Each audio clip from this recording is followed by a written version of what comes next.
Okay, so this is live with Nate Wright, the grandfather of copywriting and email marketing. He is not as old as he looks. So let's start with a quote from an amazing Peter Drucker. He said, "The step ladder is gone. There's not even the implied structure of an industry rope ladder. It's more like vines, and you bring your own machete." That was Peter Drucker. So what's with that kind of starter, Nate? What if when you think about this quote and this kind of concept of the irrational world of building your influence and status and navigating the industry ladder, what comes first to your mind?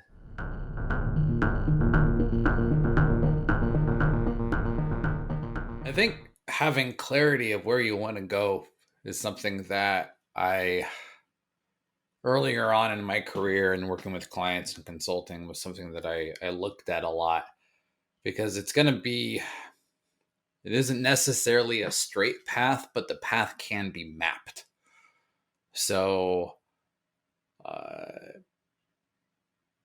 like in Drucker's quote, it talks about bringing a machete. Like the part of that is sometimes you have to go through certain obstacles just by sheer force and willpower. Sometimes that translates to money, actually just spending money, uh, or buying your way into it, which that's a lot of PR falls under that. Like traditional PR falls under that category, but the I, I love that quote as well because it talks about vines. Vines mean an organic element. They're growing, they're moving, they could grow back. Some of them don't grow back. They could be climbed. Some of them shouldn't be climbed because they don't go high enough up. Like I could extend the metaphor for days, but ultimately the thinking about influence and status in the business world and and treating it as a predictable revenue funnel is a huge mistake. It's a huge mistake because it's a constantly moving target. There are things that I earn, like earned media is a big phrase used in PR that I've earned years ago, and it's gone now. The places went out of business. It's gone. So there isn't really any evergreen, if you want to continue with the metaphor, sources of PR. There's always, because I've had people backlink to me that were like, page rank, 7 websites with a juicy backlink to some quote from an interview I did 5 years ago. And, you know, they update their site and the backlink that disappears. There's just not a lot of permanence there. Now, the permanence tends to be with the association.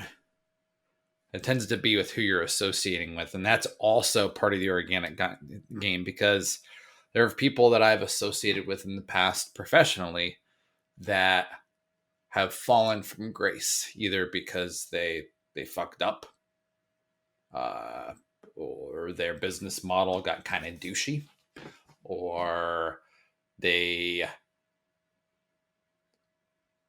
they stopped climbing the ladder themselves. They just stopped caring. Like you know it expired.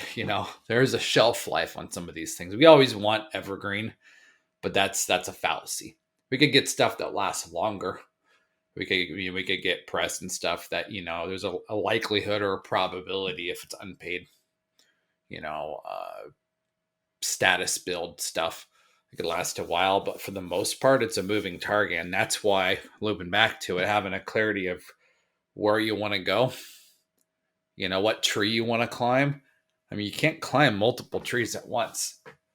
There's a lot of different paths to get there, but I mean, it's not a marketing campaign.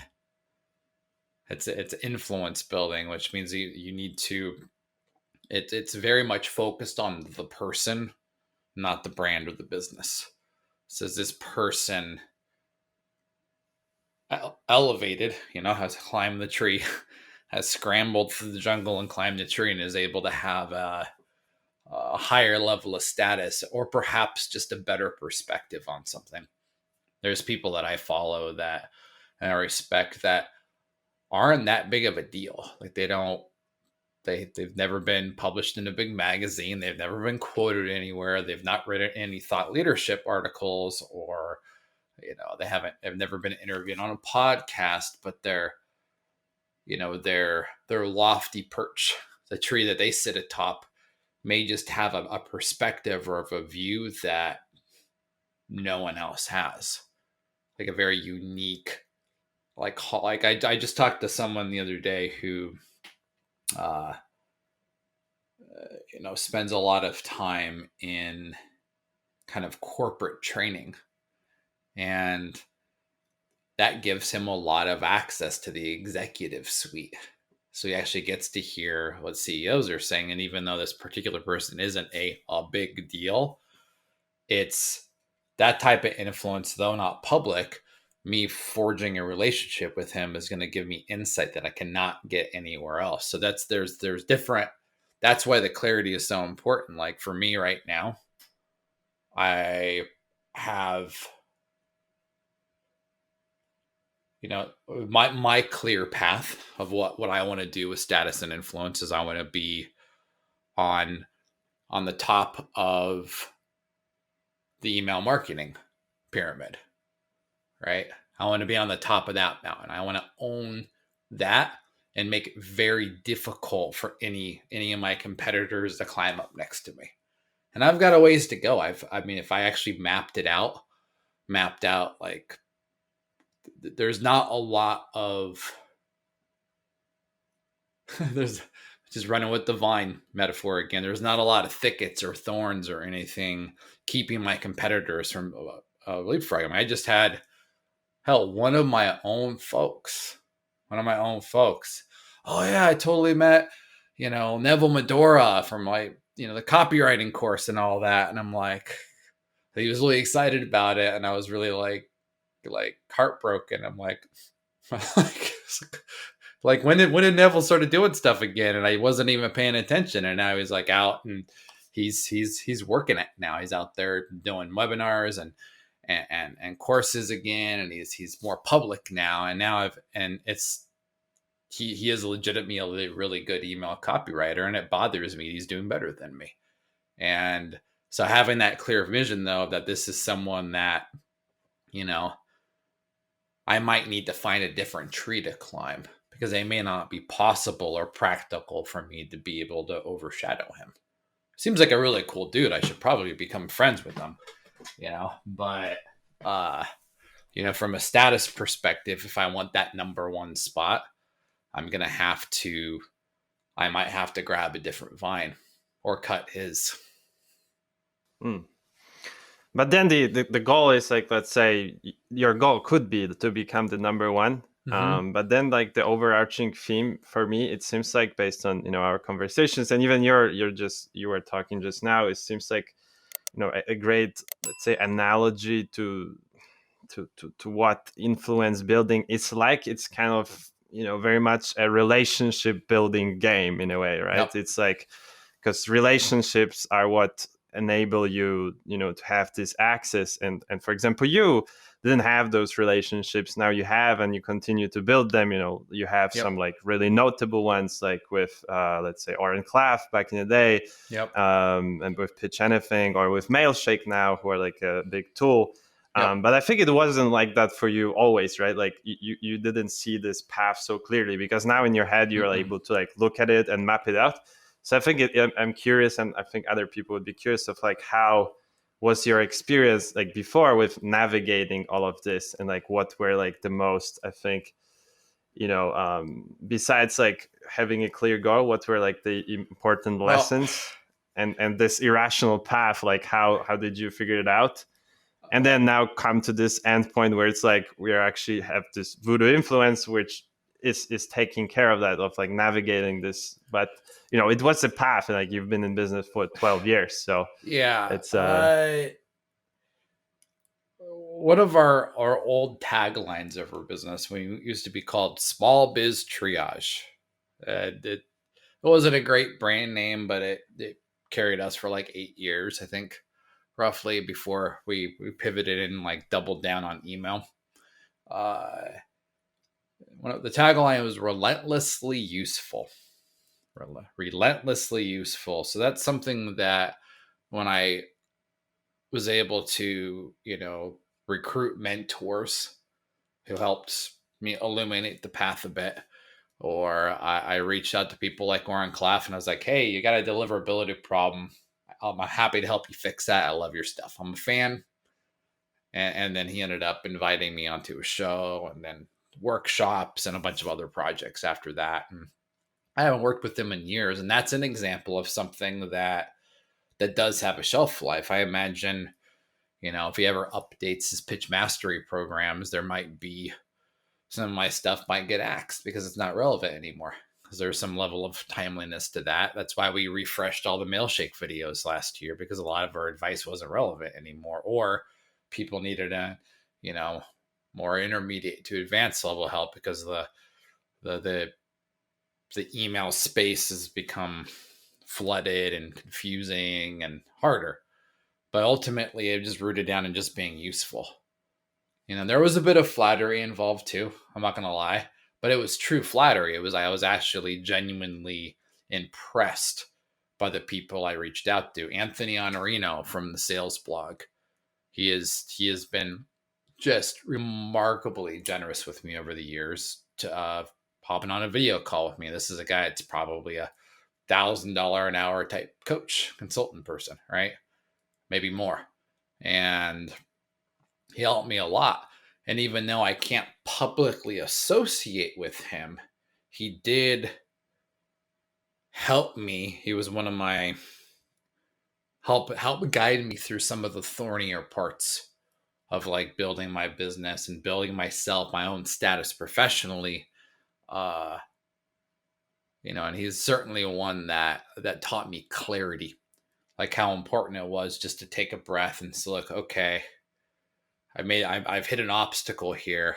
Let me just take a beat and think this through and get very, very clear about where I want to go, who do I want to influence, and how. And he was the type that he would always ask me really, really hard questions. So there's that combination again of like folks like with Oren and with Sujin Patel with Mailshake, and is that my strategy there was I was truly a fan, a true fan, not just saying I'm a fan to get attention from them. And I just tried to be useful in a very small thing. I didn't ask for anything. I just wanted to be helpful. And it worked. It paid off in the end. And thankfully, my skill set matched my ego at the time. So I was able to actually like follow through some of the stuff they asked to do and do pretty well with it. But I also, while I was doing that, I was constantly looking for guides, for people to help me along the way. Because even at like Voodoo Influence, now that we do this for other people, it's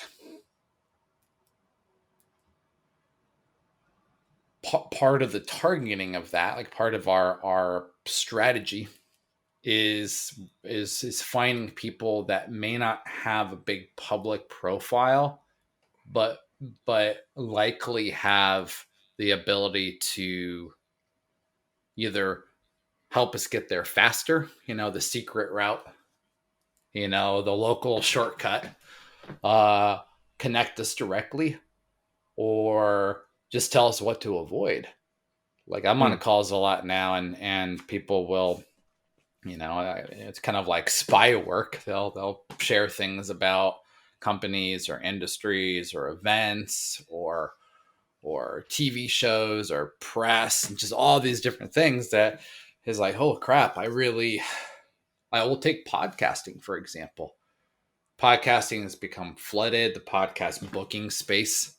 But I found out a lot of that talking to not necessarily influencers, but talking to people that were in that ecosystem. They were the one blazing the trail with the machete trying to find their next vine and say, hey Nate, like don't come down here, bro. It is nasty.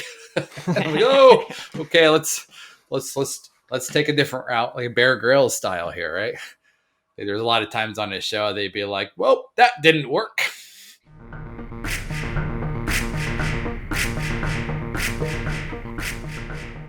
What I'm thinking in my mind is that if people, at least I think the people that would be listening to this or are listening to this, Yeah, I think they would, you could categorize them into two categories. There's like, I think, one type of person who is hearing this and they're thinking, okay, but if it's so irrational and difficult and like it takes so much work, like why is it even worth it? Why not I just go the direct, like buy ads somewhere or spam people with emails? Join the approach? Forbes Executive Council for $2,000 a year.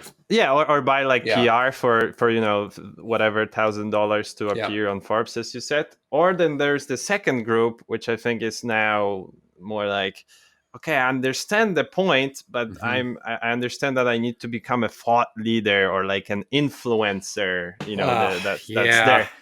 So let's maybe address this type of like those two kind of groups. Like one, like why would you even care about this? Maybe, and then the other one, like what are we preaching? How is that different than becoming an influencer and a thought leader? Well, I'm gonna bring up something that is likely on the controversial side. Is I was listening to Impact Theory, which is it's not one of my favorite podcasts. I'll be honest, I'm not a huge fan of the format, but he does have interesting guests on there. And sometimes, occasionally, the conversations will go really weird directions. Tom Baloo had Jordan Peterson on, the guy from Canada who was poor guy was just absolutely destroyed in the press for some of the stuff he said about gender identity and I think like a lot of the far right folks kind of recruited him against his will as like a mascot for some of the stuff they were doing as permission. It was a big bloody mess. But one of the things that came up in the interview, I think it was from like a couple of months ago, is identity. Identity. You talk about, I need to become an influencer, right? Or I need to find a better way, or that's just not me. But those are all and this is you called me, Conrad, asking for fresh material, and this is very fresh. I literally listened to this like last week. But this idea of identity, and that's why I opened up our conversation today talking about that clarity of like what you want, who you want to influence, how do you want to influence them? And a big core of that is like, who are you now and who do you want to be? And the challenge of those labels, like, example, I now consider myself a strategist.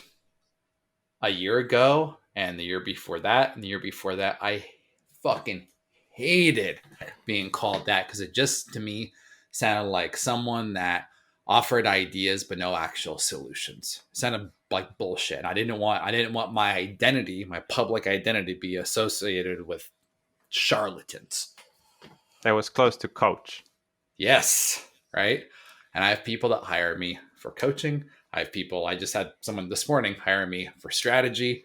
And it was tough because that I needed to own that that's who I needed to become to get to influence the people I wanted to influence, to go up the mountain or the windy path to like higher statuses. That's where I needed to go. I mentioned before that battling certain people in the email marketing space head to head, I don't like fighting fair fights.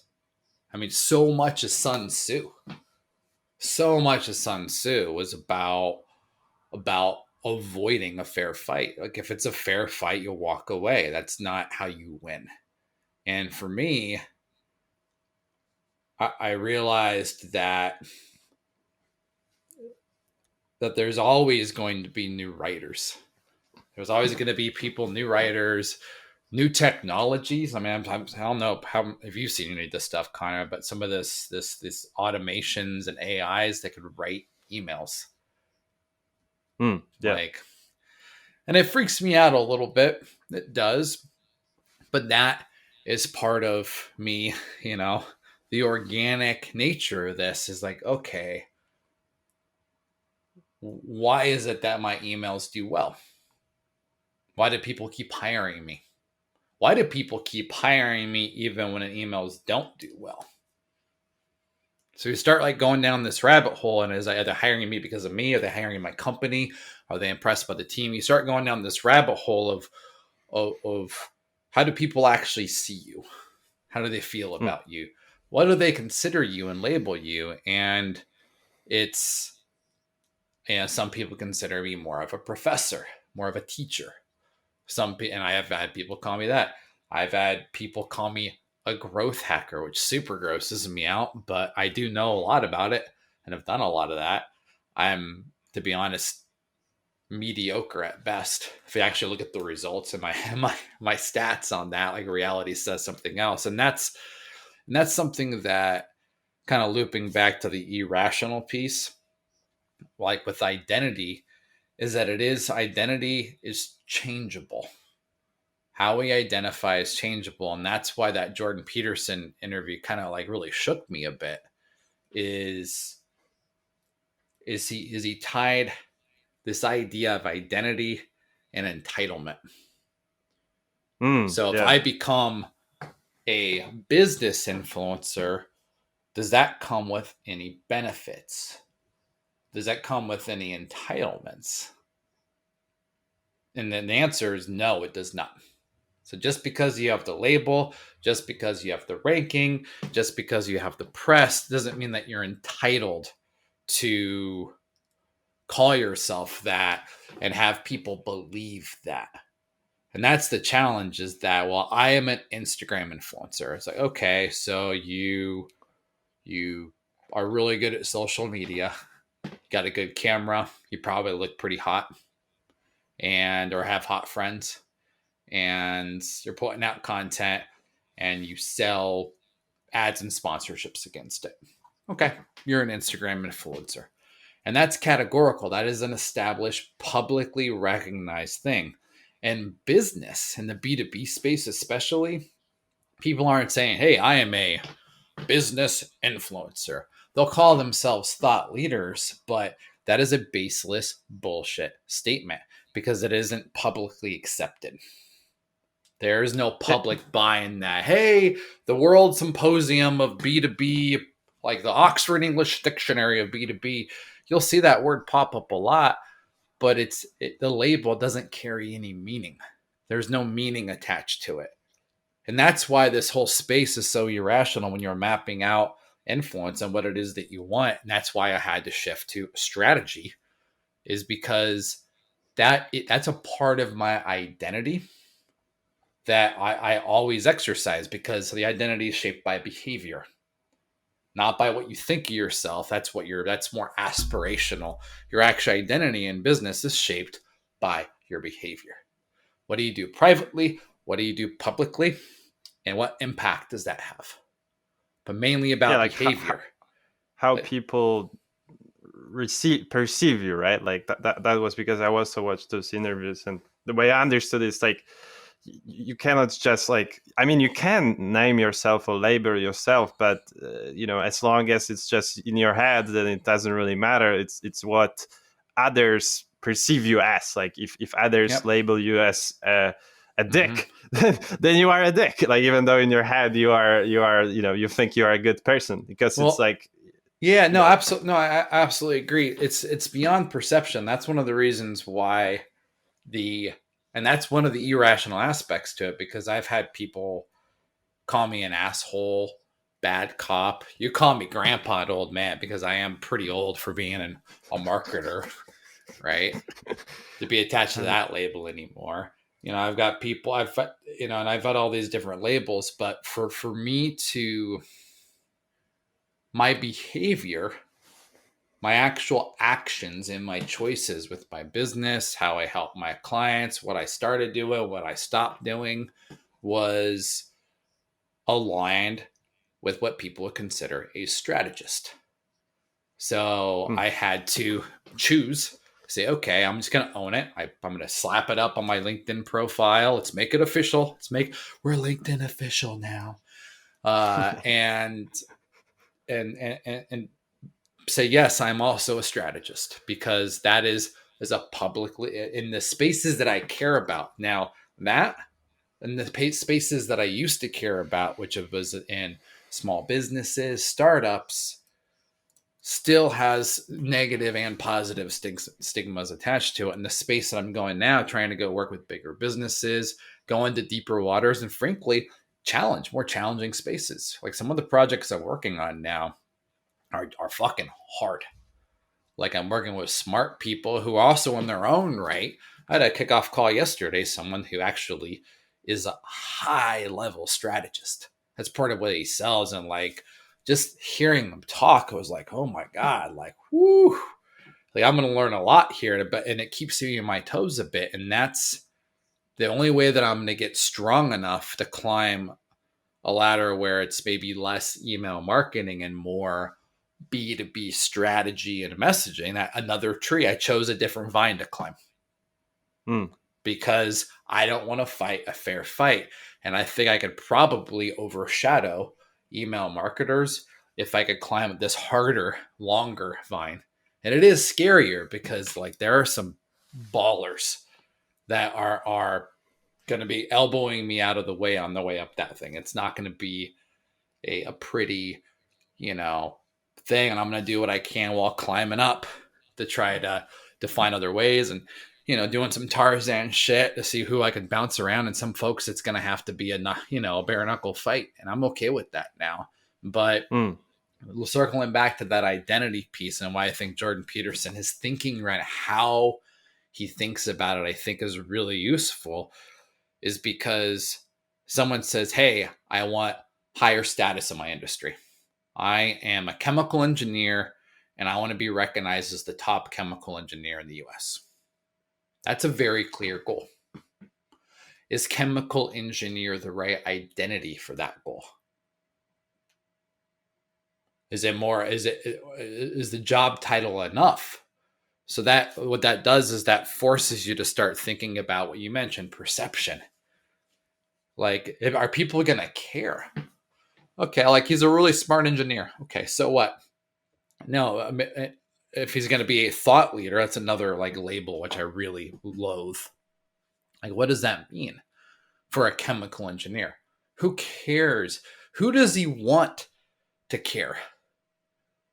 Because where he's at now, he's trying to get elevated. And when you get higher status, the people that care about you don't care about you change unless you're like celebrity status, like Grant Cardones and Gary Vaynerchuk's and Tim Ferriss's. Those people have some level of global appeal because they chose part of their identity is celebrity. But I mean, one thing I think it's very also useful to think about there, and it's also connect to kind of Jordan Peterson, is that I think the part that people maybe also struggle with is that when you label yourself something, and that's why a lot of people are afraid to label some certain way, is that it doesn't only come with, as you said before, like entitlement. It comes also with, I think with it comes a level of responsibility and staking your reputation. There's one word I can't remember, but I feel like also the higher up you go and the more like the powerful label you want to name yourself, you also like risk more in a way. Like you put like more of your reputation, more of like of yourself on the line if you do something wrong, or if something goes wrong, or if people hate you. Like I think a lot of people think entitlement first, but it's so that's a good point, and that's one of the reasons that on a personal level, that grit and unconventional and lean are like words that are in my description describing me. And I welcome those kinds of like attributes and it's stuff that it's both current and aspirational because I'm always looking at ways to become grittier and why my strategy sessions start with, I forget who is the original quoter on this or who originally said this, but no plan survives first contact with the enemy. So let's make a couple of strategies. Let's run them in parallel. How do we, that's something I learned from, Chip and Dan Heath in Decisive. There's this idea of multi-threading, that if you ever have the opportunity to test different theories, different strategies, different hypotheses against each other at the same time, even better. Like how do we multi-thread and how can we make 4 decisions right now? So even though you may have one like vine you want to climb up, it might be worth trying some different tactics, knowing, and this is the hard part, and this is the irrational part too, knowing that there's a high likelihood of failure. Because it's based on people's perception and based on things you frankly don't have any control over. You just don't like, and that's this concept of like, it's irrational but not delusional. It's irrational because it doesn't align with business logic. That if I contact these 20 people and I average a 5% conversion rate, you start doing the math, I should be able to secure placements with X, Y, and Z people over this amount of time, raise my status 23.5%, and rinse and repeat. The thing is that it's the shelf life of the placements is variable. The people you're reaching out to might fall from grace. You might be wrong. Like I could pull up reports and surveys and all sorts of data to show, hey, these are the followers. We'll just use Jordan Peterson. These are the type of people that follow Jordan Peterson. Right? Well, is that accurate? Like, how many of those profiles are real? You start digging into the data it, freak, right? Yeah, we don't really know, and the only way to know, and also measuring this stuff is really, really hard. Ultimately for me, my measurement for myself, and again, identity, like looping back to identity, and that clarity of your identity and the identity you want, where you're at now, who I am now, and who I want to be, where I want to be, who I want to care about that. And that's a big piece of it. And that's hard because like your parents and therapists and counselors are all going to say to you, like, you need to detach from what other people think about you, right? Oh, don't care about them. Don't let other people determine your value. Well, in business, that's absolute horseshit advice because you need people to have good vibes about you and feel the need to know, like, and trust, right? So it actually does involve other people's opinion of you. You have to be very deliberate about it.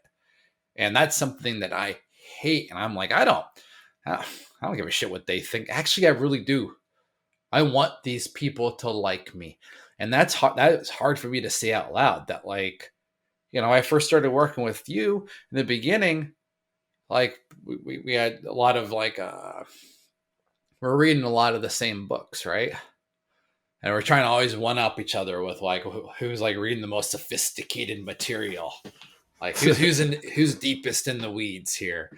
Because it was like part of like, because I just wanted you to like me. Right? So how do you scale that? It's scaled with actual influence building work, which could be writing, publishing, guest experting, keynoting. Yeah, but that's part of the deal, and that part of that is measurable. How many people showed up? How many people stay on webinars? That could be measured. How many people bailed 10 minutes into the webinar?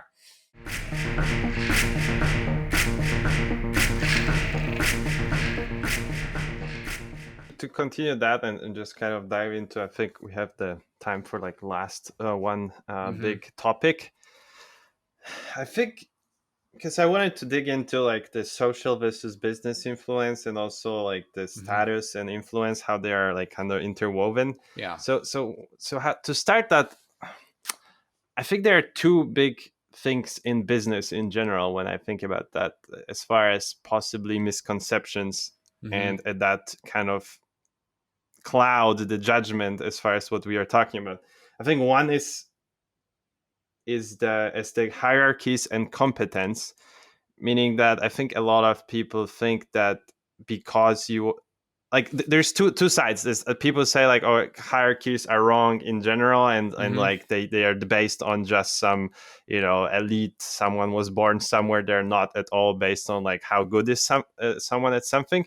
But then there is another extreme, people saying like, okay, my position in a certain space is only dependent on my skill. And I think none of these are true. Neither of these, I think, two are true, because I think there is like more nuance there, that the skill is very important, and your place in a hierarchy is partially dependent on how good you are in a certain expertise.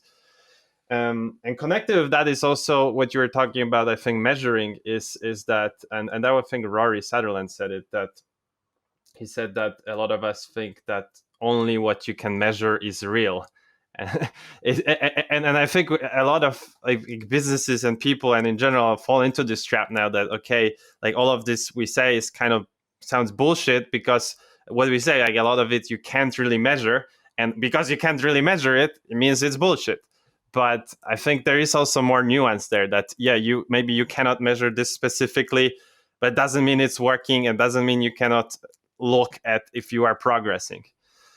So there's a bunch of different things in there. We'll talk about it first. So the idea of the perception versus actual like merit, it reminds me of a movie with Donald Logue called, it was on a little indie film called The Tao of Steve. And he was this real kind of like douchey guy that was he was not good looking, but really good at picking up chicks even when he was older. So he was like the overweight, kind of didn't take really good care of himself guy that just like had a way with the ladies. And the younger guy who was like on his frisbee golf team, right? I was going to date the movie a little bit. Was that, hey, teach me, dude, like teach me, like how did you do that? And so Donald Logue's character asked him, like, well, what are you good at? And the guy's sitting there and he's like, man, I'm really good at camping. And Donald Logue leans in and he's like, you can't go camping in front of a chick. And when you think about that, and kind of, I know it's super sexist, but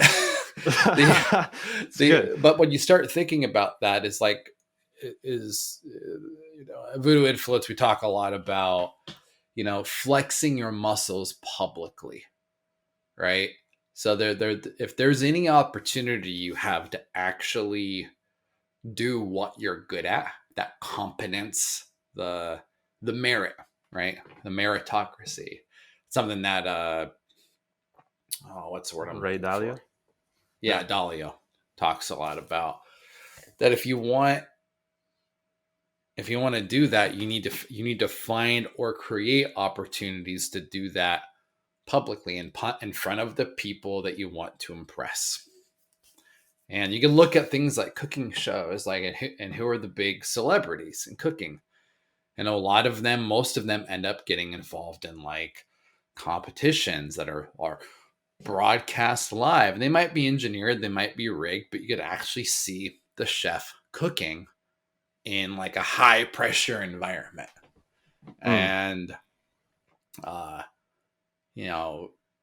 like Gordon Ramsay with Hell's Kitchen, like how fast the man could like fillet a fish. It was crazy watching that. I was like, man, like, I don't know how good of a chef he is, but man, I've never seen anyone do it that fast other than like a sushi master.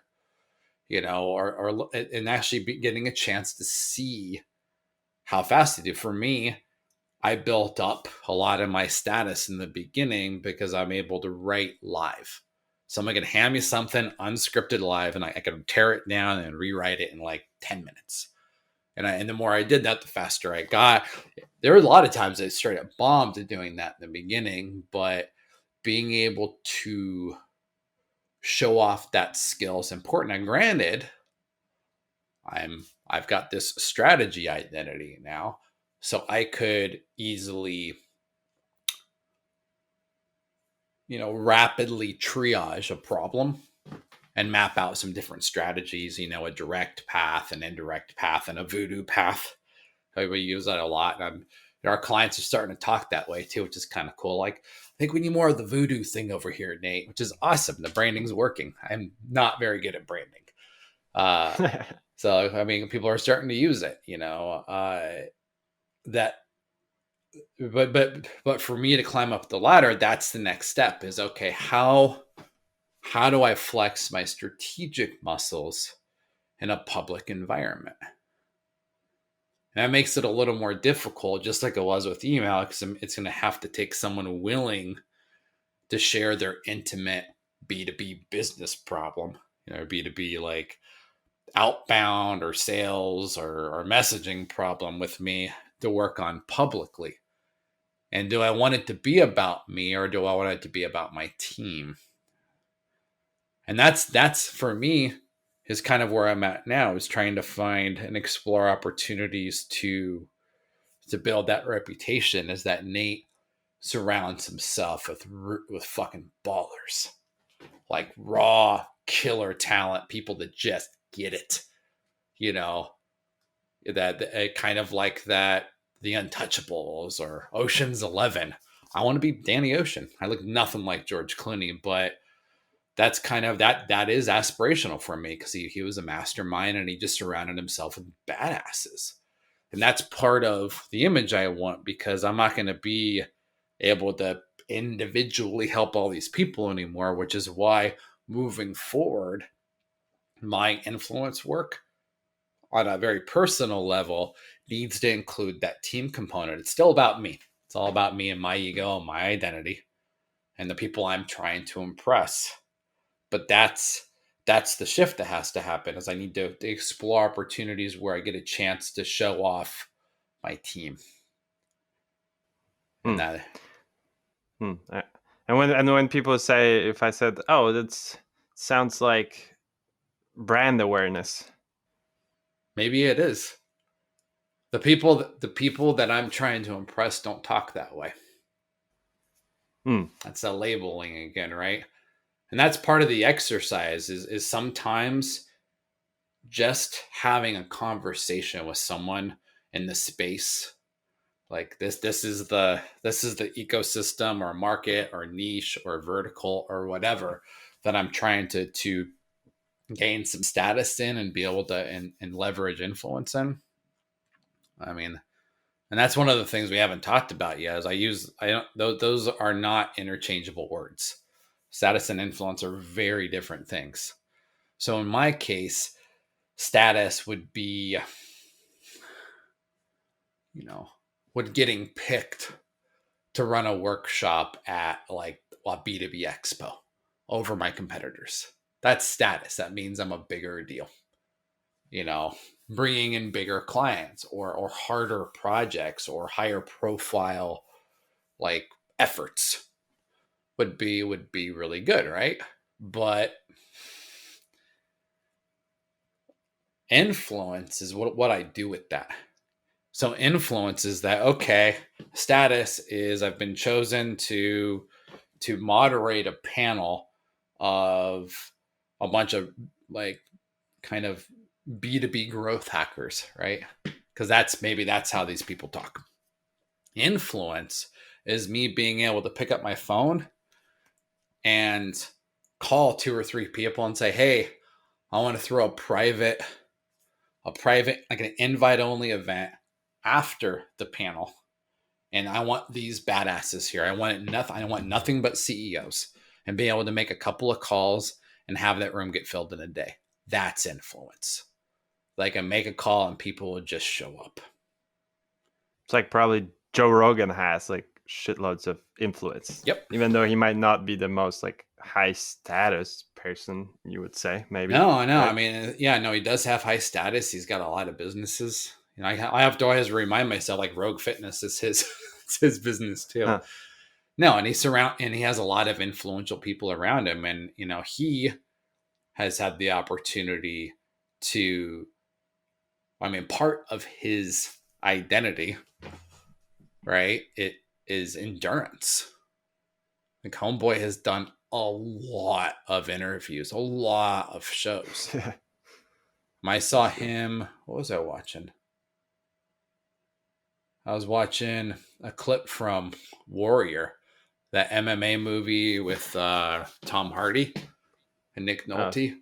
And Joe Rogan was one of the commentators, like, on the set. And he was much younger at the time. That movie's a bit older now, but like, I was watching a movie with my kid, and there's Joe Rogan again. He's acting. I mean, the guy is everywhere.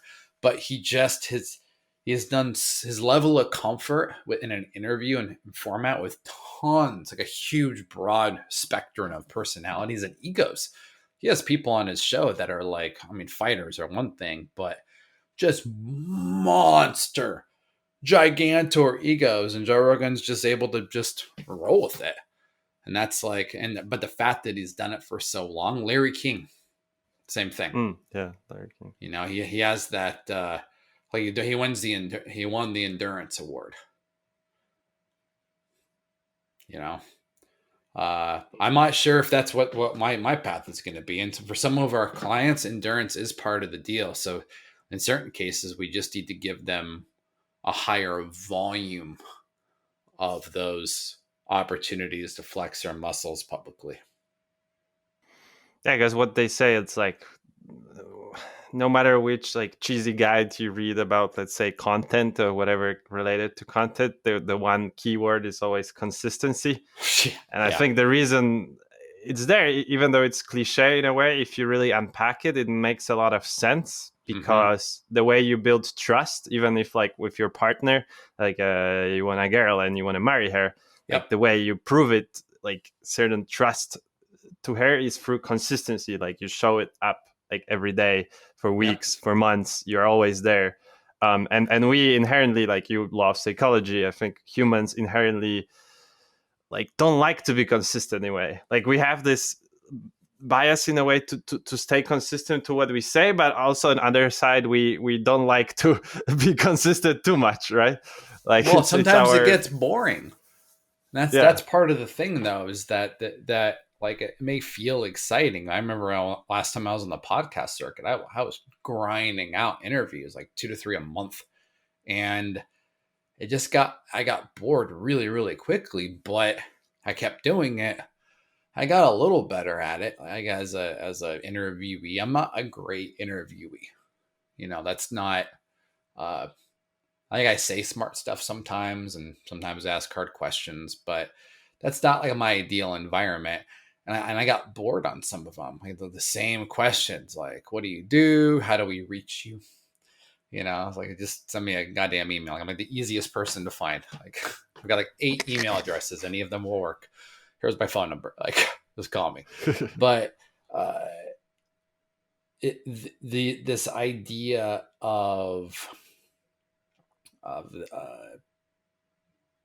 you know, the psychological component of it, you know, the human desire for familiarity and novelty. That's something that Warren Claff taught me, actually. He was really, really good at using kind of a mental model to make sure that both ingredients existed in a pitch. But humans at a very personal level need both too. They need to feel comfortable, but there is that desire for novelty too, to have something new. And Anthony Honorino taught me that.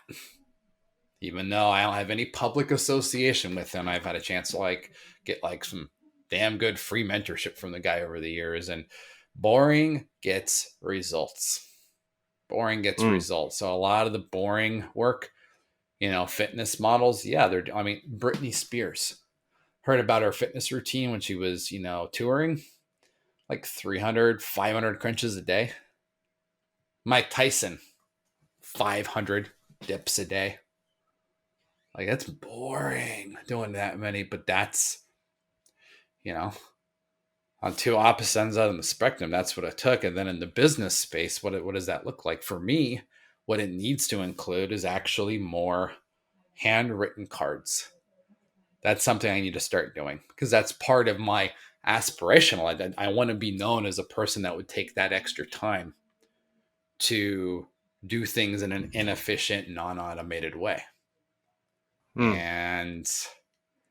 But I'm not actually, my behavior doesn't align with that. So I need my behavior to align, which means I need to get boring. I need to start sending out cards again. And I need to do it every day. And I'm going to learn to probably hate it, but that's something that James Clear talks about is that the that link between behavior and identity. Yeah. In Atomic Habits, and he's covered it in his blog a whole bunch as well. But that's the type of, when you're doing business influence, is having a really clear vision of who you are now, who you want to be, and who the fuck do you want to care. And for me, that has changed a lot. I've gotten attention from and gotten a chance to interact with some high level folks over the years, but some of them I don't care that they know who I am now.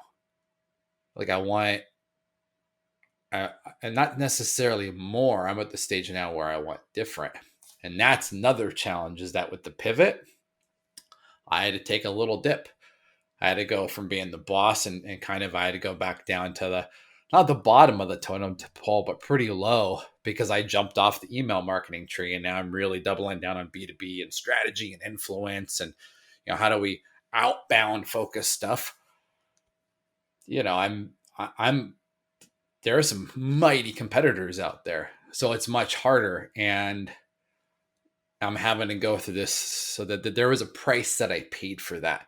And then circling back, because I know we're running low on time here, circling back to that original quote, is to bring a machete. That is a damn good metaphor. That, it's more like vines and bring a machete, because in this space, it is uncomfortable. And you have to expect failure. You have to expect pain. And you have to be okay with that. You're going to have to be okay. And I'll leave you with a different quote, and I'm going to bastardize the hell out of it. But my dad, my dad is all of it. I met him for the first time when I was in college, right? So he was and him and I have developed a relationship over the years, and we get along pretty well now, which is awesome. He's always going on weird little business adventures. He has a business in Serbia and has done business here and done business there, and a lot of failures, a couple of big successes, and a high volume of failures. And one of the things he always said to me is Nate, sometimes you just have to be willing to go down certain rabbit holes just to see where they go, see if he can even fit down it. And he says, most of the time you'll hit a dead end. You're like, whoo, I don't want to be in here anymore. And you have to wriggle your way out. And he says, the more rabbit holes I wriggle my way out of, the stronger I get. So when you're doing the influence piece, if you know that you're going to be talking with people that might be the wrong person, showing up on a podcast where it's a complete disaster, getting rejected by people that should have been a yes, people that know you and still reject you.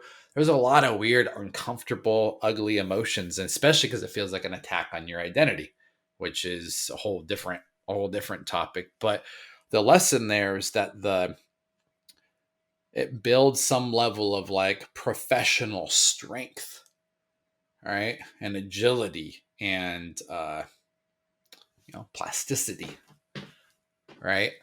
That if you are going down these rabbit holes and trying to climb certain vines and some of them aren't working, you get stronger doing that with repetition. So it's not just about the successes, how you weather the failures and the rejection and the letdown that comes with crap, that campaign or that approach super didn't work. Like, it was a straight. I mean, you and I have worked on projects that were like public failures, right? Like stuff that's like, like that super didn't work, and it hurts. But backing out of that and recovering from that and what you do next, the practice is more important, because again, the behavior is important. And part of my identity is I want to be a business badass. That's not true, because a lot of my behaviors don't align with that, but I am starting to do things that I'll consider like, what would a badass business person do right now? What would they do? What does that look like? And a lot of that has to do with picking fights with people I know that are going to kick my ass. And I have to be all right with that.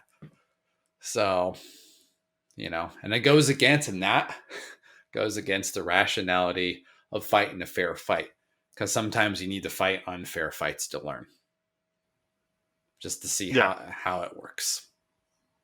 So that's perfect. I think to wrap up, it's coming back to the just beginning that you said that now I think people can understand why picking the right goal is so important, because if you want to if you want to get there, the path's not going to be easy. So I think the only way, if you can weather the storm, is if the goal is actually something you really, really want to achieve, and it's the right goal. I think it's also, you kind of want to get into goals and this type of stuff, but it also, I think, has to be sometimes big enough, like in a way, so that Absolutely. like some small things don't deter you.